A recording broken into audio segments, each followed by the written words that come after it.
हवामान विभागाकडून जालना जिल्ह्याला येलो अलर्ट देण्यात आलेला होता आणि कालपासूनच जालना जिल्ह्यात ढगाळ वातावरण जे आहे ते पाहायला मिळत होतं। आज या ढगाळ वातावरणाचं रूपांतर जे आहे ते पावसामध्ये झालेलं आहे। सध्या मी आहे बदनापूर तालुक्यातील एका शेतामध्ये। आपण जर या ठिकाणची ही दृश्य बघितली तर हे दोन शेतकरी जे आहेत ते त्यांचा चारा जो आहे तो ज्वारीचा जो कडबा आहे ते आता जमा करण्यामध्ये व्यस्त आहे। आताच नुकत्याच झालेल्या पावसामुळे हा जो ज्वारीचा कडबा आहे तो पूर्णतः ओला झालेला आहे, 100% ओला झालेला आहे आणि ते वाचवण्याचा कुठेतरी प्रयत्न जो आहे तो आता हे शेतकरी आपल्या करताना पाहायला मिळत आहे। दोन शेतकरी आहे। आपण जर बघितलं तर मोठ्या प्रमाणात शेतकऱ्यांचं नुकसान झालेलं आहे। ज्वारी असेल, मक्का असेल किंवा इतर उन्हाळी पिकं जे आहेत ते हातातोंडाशी आलेले पिकं जे आहेत ते आता शेतकऱ्यांच्या हातातून गेले आहे असं म्हणलं तरी वेगळं ठरणार नाही। आपण या शेतकऱ्यांसोबत संवाद साधूया। काय काय नुकसान तुमचं झालं मला सांगा। हे बघा माझे बघा कडबा बघा, हे बघा कडबा कसा आहे एकदम। आपण जर या ठिकाणी बघितलं तर ते दाखवतात की त्यांचा पूर्णतः ज्वारीचा कडबा जो आहे तो ओला झालेला आहे। ते स्वतः आपल्याला दाखवतात की दाणे सुद्धा ओले झालेले आहे सगळे। ते बघा तिकडे सगळं ओले झालेलं आहे आणि काहीच नाही राहिलं जनावरांसाठी। बघा ना आता हे जनावर वल्ला सगळं सडून जाणार आहे आणि जनावरांच्या लायकीचं सुद्धा राहिलेलं नाहीये आणि शासनाने यावर काहीतरी उपाययोजना करायला पाहिजे। तो किती नुकसान झालंय, किती कडबा होता, किती एकर परिसर होता तुमचा? आमचा हे 2 एकर परिसर होता। या 2 एकर परिसरामधला बंदा कडबा हे बघा तुम्ही पूर्ण वल्ला झालेला आहे आणि हे बघा दांड्याचं बी नुकसान झालेलं आहे। साधारण पाऊस किती वेळ चालला होता? साधारणतः पाऊस 1 तास चालला आहे। बरं, आता हा जो कडबा आहे तो तुम्ही जमा करण्याचा प्रयत्न करता, त्याला वाचवण्याचा प्रयत्न करता, हा परत वाचता येईल का तुम्हाला? आता काय सगळं ते सडून जाणार आहे, काळा पडणार आहे ना। तो भिजलेला कडबा हा सगळा काळा पाडून जाणार आहे। हे बघा ना मी जमा करून राहिलो होतो त्यामध्ये सगळं पाणीच्या पाणी आहे त्याच्यामध्ये आणि आता त्याला सगळं तो काळा पडून खराब होणार आहे। ते खराब झाल्यावर जनावर खाऊ शकत नाही त्याला। बरं, काय मागणी मग आपल्याला? शासनाने काहीतरी बघावं शेतकऱ्यासाठी, करावं शेतकऱ्यासाठी काहीतरी। हे बघा ना तुम्ही तुमच्या देखतच आम्ही आता हे जमा करण्याची घाई करू राहिलो तरी सुद्धा हे काय तर शासनाने काहीतरी करावं शेतकऱ्यासाठी। कर्जमाफी तरी लवकर द्यावं शासनाला। हे पीक विमा आता आधी देत नाहीये शासनाने, कोणतं अनुदान दिलेलं नाही आतापर्यंत। सांगतात देता म्हणून पण अजून अनुदान सुद्धा मिळालेलं नाही।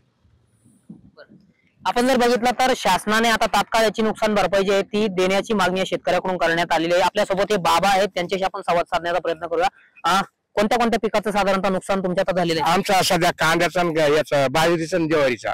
बरं, किती एकर परिसरावर नुकसान झाले? माझं समजा 1 एकर ज्वारी, 1 एकर बाजरी आणि अर्धा एकर कांदा। एवढं नुकसान आज झालेले, आता झालेले। सध्या आता कोणतंच कामाच नाही राहिलं। आज कांदा पीक बरोबर नाही राहिलं आणि त्याच्यामुळे पाऊस कमी, पाणी कमी होता इरीला, त्याच्यामुळे टोटल 100% नुकसान झालेले। पण कसं पाहिजे असं चाललं होतं पण निसर्गाने असं कोपल्यावर काहीच ह्या हातबल याच काम झालेलं आहे। सरकारकडे काय मागणी मग? सरकारकडे काही उपयोजना करावं, काही कर्जमाफी करावं। कर्जमाफी आश्वासन दिलेले आणि त्याच्यामुळे काय दिले मार्चचे आखरी तारीखवर आश्वासन होतं की मार्चन बी झाले। अजितदारांना सांगितलं डायरेक्ट 28 ते 31 तारखेपर्यंत पेमेंट भरा। आता पेमेंट कापसाचाही पेमेंट नाही निघलं, कापसाला भाव नाही। सरकारनं 10,000चा भाव सांगितलं तर 5-6 हजार पीक कर्ज आहे का? आहे ना, पीक कर्ज आहे ना।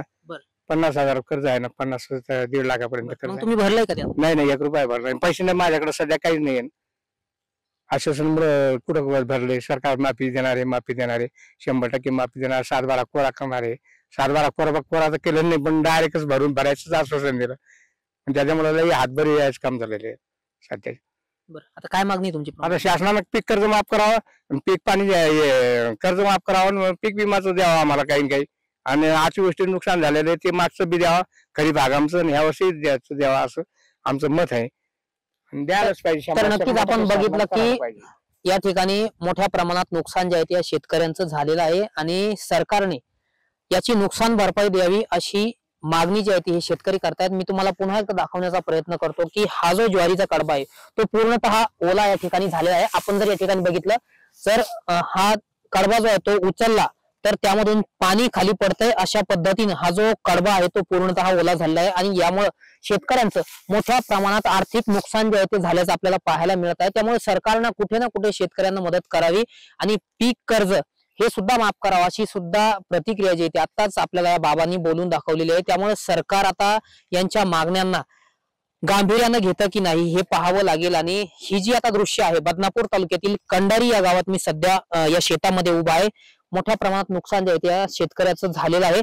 याच शेतकऱ्याचं नुकसान झालेलं आहे, तर आसपासची 10 ते 12 गाव आहेत, त्यामध्ये वाला असेल, सोमठाणा आहे, अकोला, निकळक आणि बदनापूर तालुक्यातली अनेक जी गावं आहेत त्या गावांमध्ये पावसाचं हजेरी जी आहे पावसाची ती आता लागलेली आहे आणि त्यामुळे कांदा, ज्वारी, बाजरी आणि उन्हाळी मक्का या पिकांचं मोठं नुकसान झालेलं आहे. प्रामुख्याने कांदा हे जे पीक आहे ते आता या ठिकाणी काढणीस आलेलं होतं, मात्र ऐन वेळेवर हा पाऊस आल्यामुळे शेतकऱ्यांची चांगलीच तारांबळ आपल्याला उडालेली पाहायला मिळत आहे. त्यामुळे सरकारने आता शेतकऱ्यांना कर्जमाफी करावी मागणी जी आहे ती शेतकरी वर्गातून होत आहे. त्यामुळे मायबाप सरकार आता शेतकऱ्यांना कर्जमाफी करणार का किंवा झालेली नुकसान भरपाई देणार का हे पाहणं महत्वाचं ठरणार आहे. रामनाथ ढाकणे, TV9 मराठी, बदनापूर, जालना.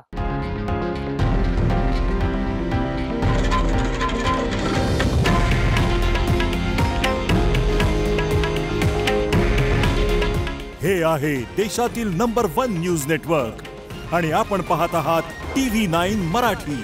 काळजी तुमची, हित महाराष्ट्राचं.